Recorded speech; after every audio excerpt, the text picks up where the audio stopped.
तो सब लोग ऑनलाइन हैं अब, तो हम लोग शुरू करते हैं। आज जो टॉपिक हम डिस्कस करने वाले हैं वो टॉपिक है लिमिटिंग रिएजेंट। उसी से रिलेटेड एक क्वेश्चन मैंने लिया है जो जेईई 2022 में पूछा गया था। ठीक है, अब जब भी कोई केमिकल रिएक्शन होता है, ठीक है, उसमें कुछ सब्सटेंसेस होते हैं जिनका जो एटम्स हैं वो रीअरेंज्ड होते हैं, उन्हें हम रिएक्टेंट कहते हैं, और वो रीअरेंज होकर हमें एक नया सब्सटेंस फॉर्म देता है जिसे हम कहते हैं प्रोडक्ट। जब भी केमिकल रिएक्शन होगा तो उसके जो रिएक्टेंट्स हैं उसमें से कोई रिएक्टेंट जिसका मास गिवन होगा वो पहले कंज्यूम हो जाएगा प्रोडक्ट बनाने में। जैसे ही जिसका कंप्लीट कंजम्पशन हो जाएगा तो वो क्या करेगा कि रिएक्शन को रोक देगा, क्योंकि रिएक्टेंट्स हमारे पास अवेलेबल है नहीं, तो रिएक्शन होगा नहीं और प्रोडक्ट स्टॉप हो जाएगा। तो इस प्रोसेस में जो भी सब्सटेंस रिएक्टेंट्स के फॉर्म में हमारे पास होते हैं उसमें से कोई एक रिएक्शन को लिमिट कर देता है, that means stops the reaction. तो उसे हम कहते हैं लिमिटिंग रिएजेंट। उसी को हम लोग कैसे कर सकते हैं सॉल्व, अगर एग्ज़ाम में आ गया तो उसके बारे में भी हमें जानना पड़ेगा। उससे पहले लिमिटिंग रिएजेंट क्या है ये भी हम समझ गए कि any substance which limits the any substance which limits the reaction is called limiting reagents, means it gets completely consumed and no further reaction will take place. Now we are going to discuss that question कि इसमें हमें एक दिया हुआ है कि हमारे पास solution करके देखते हैं हम इसको। N2 गैस है, ठीक है, उसका हमारे पास 20 ग्राम अवेलेबल है और ये हाइड्रोजन गैस से रिएक्ट करता है और प्रोडक्ट के फॉर्म में अमोनिया देता है। ये एक प्रोसेस है जिसे हम लोग इनऑर्गेनिक केमिस्ट्री में जब रेट ऑफ रिएक्शन चैप्टर पढ़ेंगे या रेट ऑफ रिएक्शन टॉपिक पढ़ेंगे वहाँ इसको डिस्कस करेंगे हम लोग कि हैबर्स प्रोसेस क्या है और नाइट्रोजन हाइड्रोजन से कैसे कैसे रिएक्ट करेगा और अमोनिया का फॉर्मेशन कैसे होता है। That process is called Haber's process. लेकिन हमारा टॉपिक यहाँ पे है some basic concept of chemistry में से लिमिटिंग रिएजेंट। तो इसको हम लोग दो तरीके से पता कर सकते हैं कि जो दो रिएक्टेंट्स हमारे पास अवेलेबल हैं यहाँ पे, नाइट्रोजन और दूसरा हाइड्रोजन, इन दोनों में से कौन पहले कंज्यूम्ड हो जाएगा, ठीक है, यानी कौन रिएक्शन को लिमिट कर देगा, उसका पता करने का दो तरीका है।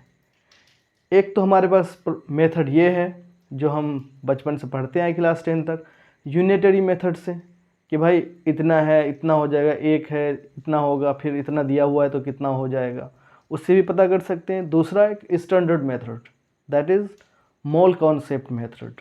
तो हम लोग दोनों तरीके से सॉल्व करेंगे, लेकिन पहले इजी वाले से करते हैं, यूनिटरी मेथड से, कि ये कैसे कौन इसमें से लिमिटिंग रिएजेंट है, यानी नाइट्रोजन और हाइड्रोजन में से which one is the limiting reagent and will limit the reaction and how many moles of ammonia will form in this process. तो आओ इसको डिस्कस करते हैं हम लोग। सबसे पहले हम लोग शुरू करते हैं कि नाइट्रोजन गैस, अगर हम लोग बात करें यहाँ पे मास ऑफ नाइट्रोजन की बात करेंगे तो वो है 28 ग्राम, ठीक है। और यहाँ पे अगर हम देखें मास ऑफ हाइड्रोजन गैस तो वो है 6 ग्राम, ठीक है। ये हमें पहले से दिया हुआ है। जब क्या प्रोडक्ट मिलेगा हमें, मास ऑफ अमोनिया, जो कि हमें मिलेगा 17 टू ज़ 34 ग्राम। ठीक, ओके। और गिवन मास जो हमारे पास है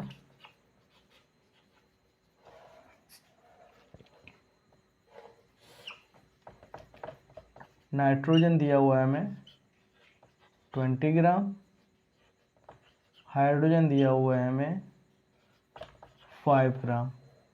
ठीक है, और हमें पता करना है कि NH3 इस ड्यूरेशन में यानी इन मासेस से कितना फॉर्म होगा। तो सबसे पहले हम ये पता करेंगे इसमें से लिमिटिंग रिएजेंट कौन है, तो उस पर बात करते हैं कि लिमिटिंग रिएजेंट कौन होगा, कैसे पता चलेगा। तो शुरू करते हैं इसका बैलेंस्ड रिएक्शन से। सिंस और यूनिटरी मेथड कर रहा हूँ पहले मैं, ताकि हमें बढ़िया से समझ में आ जाए। 28 ग्राम नाइट्रोजन को चाहिए अमोनिया फॉर्म करने के लिए 6 ग्राम हाइड्रोजन, और अगर हम लोग 1 ग्राम नाइट्रोजन लेते हैं तो हमें चाहिए 6/28 ग्राम हाइड्रोजन, जो कि हो जाएगा 3/14 ग्राम ऑफ हाइड्रोजन गैस। अब जो गिवन मास हमें दिया हुआ है वो है 20 ग्राम। तो क्या करेंगे कि अगर 20 ग्राम नाइट्रोजन है तो इसके लिए हमें हाइड्रोजन कितना चाहिए, तो 3/14 इंटू 20 ग्राम H2, 14 1 ज़ा 14.60, 14 4 ज़ा 56, 4 अप्रोक्सीमेटली 43 ज़ा 42 इक्वल टू 143 इंटू 3 120 43 ज़ा 129, 1 ज़ा 4.33 ज़ा 9, 4.29, 3 ज़ा 9, 4 3 ज़ा 12, 3 1 ज़ा 3 प्लस 1 4, 4.29 ग्राम। अब देख सकते हैं हम लोग कंप्लीट नाइट्रोजन को कंज्यूम होने के लिए, यानी 20 ग्राम मास जो का हमारे पास नाइट्रोजन गैस अवेलेबल दिया है उन्होंने, उसमें से कंप्लीट वो डिज़ोल्व यानी रिएक्ट कर जाएगा कितने ग्राम से, 4.29 ग्राम से। स्टिल हमारे पास 5 ग्राम हाइड्रोजन गैस में से कुछ ना कुछ बच रहा है। इससे हमें ये साफ पता चल गया कि इसमें लिमिटिंग रिएजेंट कौन है, nitrogen. Nitrogen gets completely consumed to form ammonia gas. कब, उसके लिए हमें सिर्फ हाइड्रोजन कितना चाहिए, हाइड्रोजन गैस 4.29 ग्राम। तो यहाँ से तो एक बार समझ में आ गई यूनिटरी मेथड से, थोड़ी सी लेंदी है, कोई बात नहीं, आप प्रैक्टिस करेंगे ये धीरे धीरे आपको सीधे सीधे शॉर्टकट भी मार सकते हैं हम, कि सीधे मोल में चेंज किया और पता चल गया हमें। ठीक है, अब अगर मुझे पता करना हो कि अमोनिया कितना ग्राम बनेगा, तो उसके लिए भी यूनिटरी मेथड इस्तेमाल कर सकते हैं। तो हम लोग उसको शुरू करते हैं। यहाँ तक सब लोग नोट कर लिए। अब नेक्स्ट,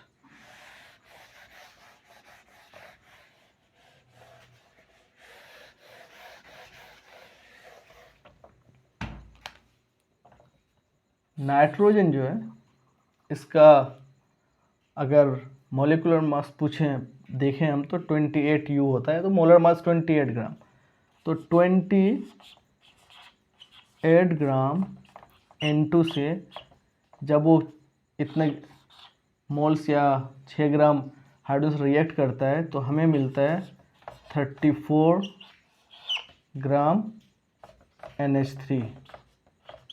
ठीक है, जब 1 ग्राम लेंगे हम N2 गैस तो हमें मिलेगा 34/28 ग्राम ऑफ NH3, जो कि हो जाएगा 17 2 ज़ा 34 और 14 टू ज़ा 28 ग्राम अमोनिया। ओके, अब अगर 20 ग्राम हमारे पास नाइट्रोजन गैस है तो 17/14 इंटू 20 ग्राम NH3। 14 1 ज़ा 14, ठीक है, 6, 14 4 ज़ा 56, 4 40 यानी 43 ज़ा अप्रोक्सीमेटली ले सकते हैं, 43 ज़ा 42। इसे मल्टीप्लाई करेंगे, 17 3 ज़ा 51, 5, 17 4 ज़ा 68 प्लस 5 73, 7 17 1 ज़ा 17 प्लस 7 24.3 ग्राम अमोनिया। तो क्या समझ में आया कि जो हमारे पास अवेलेबल मास है नाइट्रोजन का 20 ग्राम, उससे हमें 24.31 ग्राम ऑफ NH3 फॉर्म होगा। अगर ये किस में पूछा जाए मुझसे, मास में, कि भाई कितना ग्राम अमोनिया फॉर्म होगा जब आपके पास 20 ग्राम नाइट्रोजन अवेलेबल है, तो यहाँ तक तो कोई दिक्कत नहीं है। मोल में बदलना हो तो सीधे हम मोल में बदल देंगे। Number of moles equal to mass given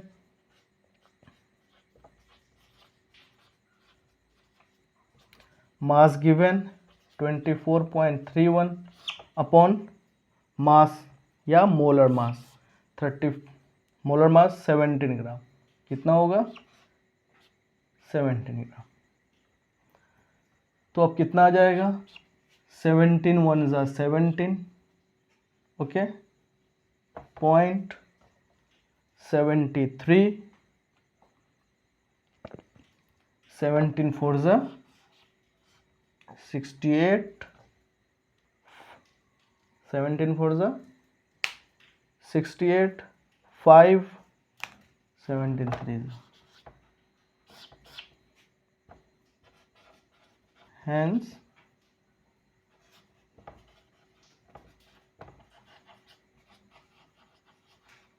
limiting reagent is nitrogen and NH3 यानी ammonia formed equal to 1.43 moles. ये हमारा आंसर है।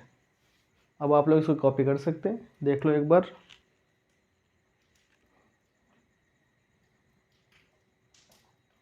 ठीक है, now we will discuss the same question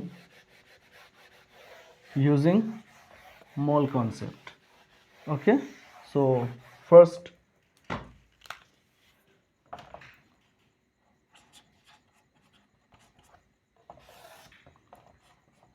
nitrogen gas plus hydrogen gas gives ammonia 2 moles. Okay, now mass given is 20 gram and mass of hydrogen is given 5 gram. It is asked how many moles of ammonia will form in this case, and now which of these two is limiting reagent in the given reaction. Okay, first we can see number of moles of N2 equal to 20 upon 28 means 4 5 4 7 5/7 moles. Okay, and number of moles of hydrogen gas available equal to 5/2 molar mass of hydrogen gas and mass given 2.5 moles. Okay, according to the main reaction, we can see whenever 1 mole of nitrogen gas, okay, reacts with 3 moles of hydrogen gas, it produces together 2 moles of ammonia, right? So since first we will compare to find the reagent. 1 mole, 3 mole. Okay, 1 mole of N2 requires 3 moles of H2 gas to form ammonia. Therefore 5.7 moles 5/7 moles of nitrogen gas equal to 3 5/7 into 3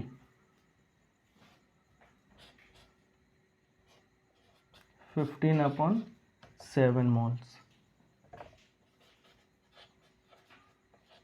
of H2. 7 to the 14 7 to the 14. Okay, 1 7 ones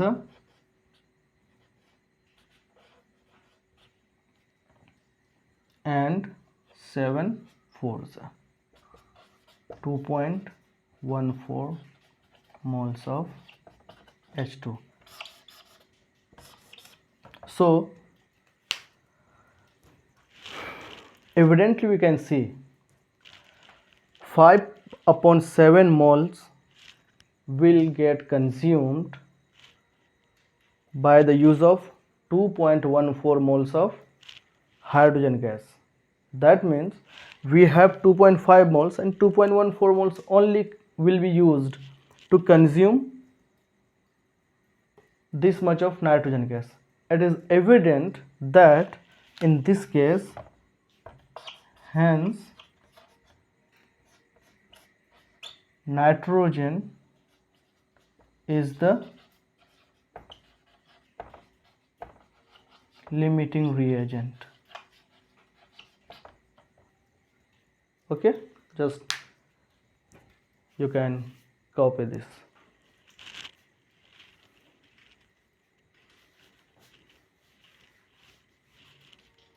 Yeah,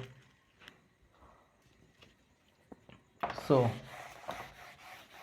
how many moles of nitrogen will form?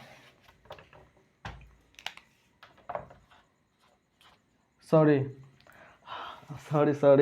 how many moles of ammonia will form by 5/7 moles of nitrogen gas? Okay, because we get the limiting reagent in this reaction. So 1 mole of N2 produces 2 moles of ammonia. Therefore 5/7 moles of N2 will produce 2 into 5/7 moles of NH3, 10/7 moles of NH3 equal to 7 1 is 7, 3 remaining, 7 4 is 28, 2 7 3 is 21. Approximately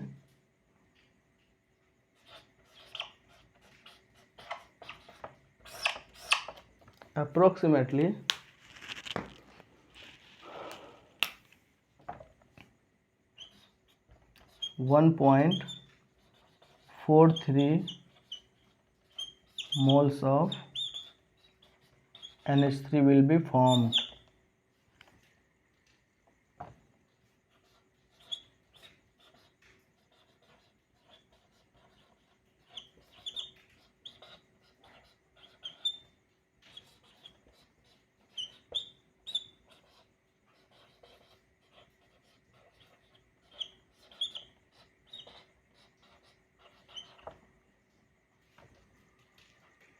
Okay, so answer of this question is